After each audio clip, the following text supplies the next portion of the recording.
现在就让我们一起加入客家风情，大家来讲客家吧。Visitors to Taichung's Zhongshi district are spoiled for choice. Not only is there beautiful scenery in the well-protected forest recreation parks, there's also a huge array of delicious fruits. Not long ago, Dongshi was an important region for the Hakka people's camphor industry, which helped develop the area.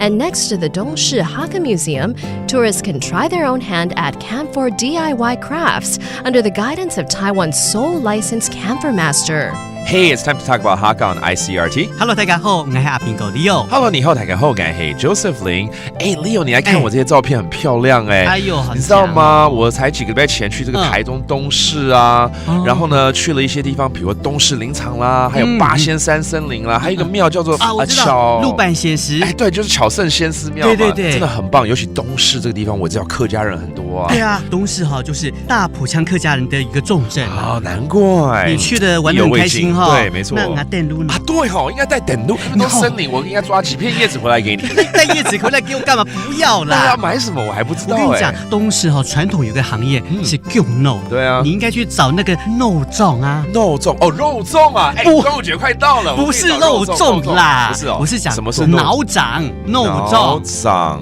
是就是带那些工人一起来工作的哦，就像班长一样啊。对，脑长吗？这样是啊。所以现在在台湾唯一还有这个肉粽执照的脑长啊，就在东市这里，他就全力在推展，希望让大家来认识这个樟脑的相关产业，而且还有一些 DIY 的手工体验行程活动啦，让大家能够认识，还有这个了解到古法制作的一些客家熏油，还有什么熏油的一些手工皂，深入的来了解客家特色的樟脑产业哦。而且你都来到东市了，这边有很多柚子，你有没有吃啊？水果吗？对呀，水梨啦，还有柑妹啦，葡萄啦，是。而且像那个甜柿这几年很流行啊。哦 ，That's right， 柿子嘛。哎呀，这个树这个小弟不敬啊。我下次一定会带一箱回来给你的啦。哎呦，不要你带啦，我跟你去。哦，好，我们现在教大家几个这个客语单字哦，包括这个水果，柚子 ，that's fruits，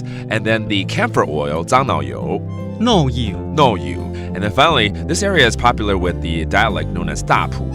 大埔腔怎么说呢？太埔腔。And there you have it. The weather's getting better, so go visit this place in Taichung. And that does it for today's Talk About Hakka. 什么泰嘎？俺是谁张来了。客家风情由客家委员会监制。We Love Hakka has been brought to you by the Hakka Affairs Council.